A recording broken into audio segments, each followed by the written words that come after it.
Assalamualaikum warahmatullahi wabarakatuh. Innal hamdalillah nahmaduhu wa nusalli wa nusallimu ala rasulihil karim. Ashhadu an la ilaha illallah wa ashhadu anna Muhammadan abduhu wa rasuluh. Allahumma salli ala sayyidina Muhammad wa ala ali sayyidina Muhammad. Amma ba'd. Sahabat beriman yang dirahmati oleh Allah Subhanahu wa taala, kehadiran malaikat di rumah tentu membawa rahmat dan berkah dari Allah Subhanahu wa taala. Jadikan rumah sebagai tempat yang nyaman untuk tinggal bersama keluarga, sekaligus tempat yang sering didatangi oleh para malaikat. Allah Subhanahu wa taala telah menugaskan para malaikat mengunjungi rumah-rumah umat muslim. Kehadiran para malaikat di rumah tentu diidamkan seluruh orang yang beriman. Namun, para malaikat tidak asal singgah di suatu rumah jika di dalamnya tidak diisi dengan kebaikan dan ketakwaan kepada Allah Subhanahu wa taala. Malaikat dapat diundang ke rumah dengan banyak cara.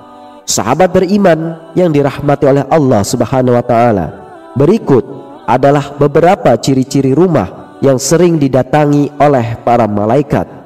Silakan simak penjelasan video ini hingga akhir agar para sahabat bisa memahami dan dapat mencerna apa isi yang terkandung dalam video ini supaya tidak gagal faham. Dan semoga para sahabat yang sudah menyimak video ini hingga akhir, semoga Allah Subhanahu wa taala balas dengan kebaikan, dilancarkan rezekinya bertubi-tubi, diberikan kesehatan, keberkahan, dan dimudahkan segala urusannya baik di dunia maupun di akhirat kelak.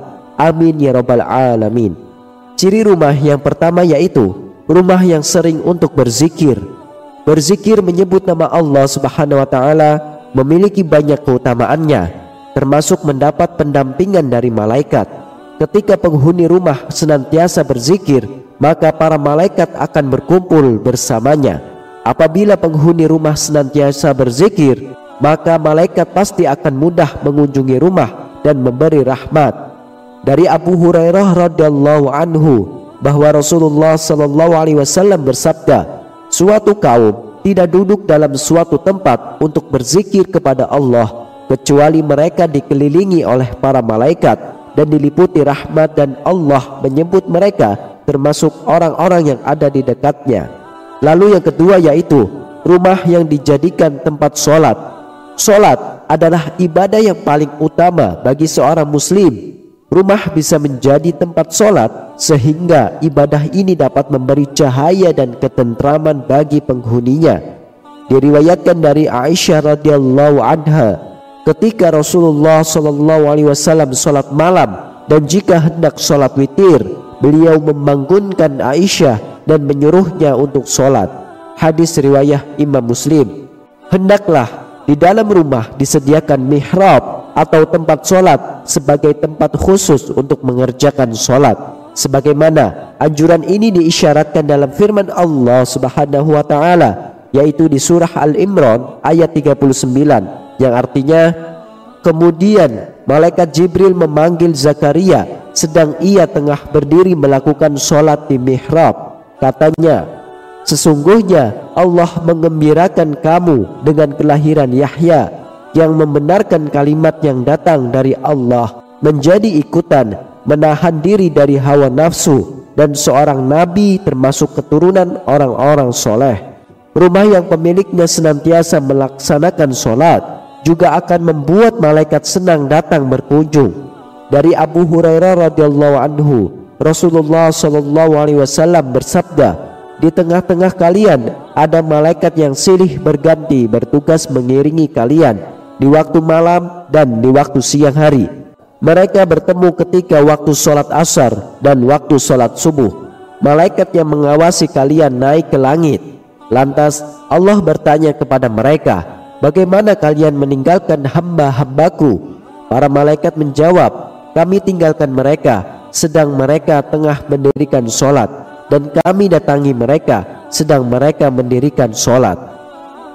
Lalu yang ketiga yaitu rumah yang digunakan untuk membaca Al-Quran.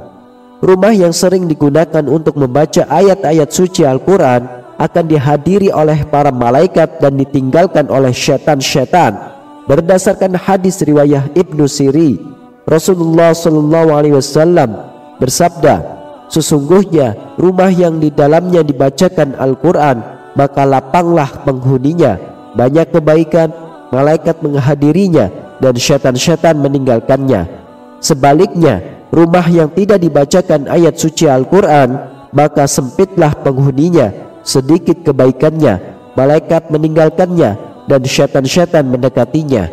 Rasulullah telah mengajarkan kepada kita cara menjaga diri dan rumah dari syaitan. Salah satu contohnya, ketika seseorang muslim masuk rumahnya sambil mengucap bismillah, setan akan berkata kepada teman-temannya, mari kita pergi, tidak ada tempat bermalam untuk kita di rumah ini.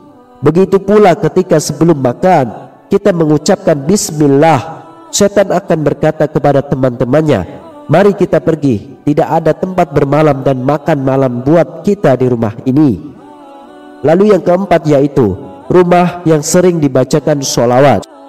Sesungguhnya di antara para malaikat Allah Subhanahu wa Ta'ala ada malaikat yang ditugaskan untuk berkeliling mencari orang-orang yang membaca sholawat Nabi Muhammad SAW. Rasulullah SAW bersabda, sesungguhnya di bumi ada malaikat yang berkeliling dengan tujuan menyampaikan sholawat umatku kepadaku. Hadis riwayah Imam Nasai. Apa yang dilakukan para malaikat tersebut ketika mereka mendapatkan orang yang membaca sholawat? Mereka akan menyampaikan sholawat itu kepada Rasulullah SAW dan lalu mengembalikannya kepada yang membacanya dengan membawa rahmat, keselamatan dan keberkahan yang berkali-kali lipat untuknya. Rasulullah SAW bersabda, barang siapa yang membaca salawat kepadaku 1 kali, maka Allah memberinya rahmat 10 kali lipat. Hadis riwayah Imam Tirmizi.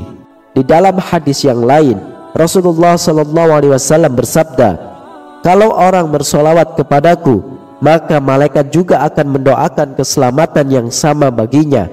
Untuk itu hendaknya dilakukan meski sedikit atau banyak. Hadis riwayah Imam Ibnu Majah dan Imam Tabarani. Kemudian yang kelima yaitu rumah yang sering dikumandangkan azan. Azan dipergunakan sebagai pemberitahuan masuknya waktu sholat. Namun kalimat azan juga memiliki banyak keutamaannya. Salah satu keutamaan azan adalah dapat mengusir setan dan jin. Setan akan lari terbirit-birit ketika mendengar suara azan. Diriwayatkan dari Abu Hurairah radhiyallahu anhu, ia berkata, Rasulullah SAW bersabda, apabila azan dikumandangkan, setan lari terkentut-kentut sehingga dia tidak mendengarkan azan. Hadis riwayah Imam Bukhari dan Imam Muslim. Maka dianjurkan agar di dalam rumah juga dikumandangkan azan. Tidak ada salahnya mengumandangkan azan di dalam rumah walaupun kita tengah sendirian, karena hal itu bisa berfungsi untuk mengusir syaitan. Setiap azan yang dikumandangkan akan didengar oleh semua makhluk sejauh suara kita, dan tidak terkecuali pula para malaikat Allah Subhanahu wa Ta'ala. Rasulullah SAW bersabda, seorang muazzin diampuni sejauh suaranya dan menyaksikan untuknya setiap yang basah dan yang kering. Hadis riwayah Imam Ahmad, Imam Abu Daud, Imam Ibnu Hibban dan Imam Ibnu Majah.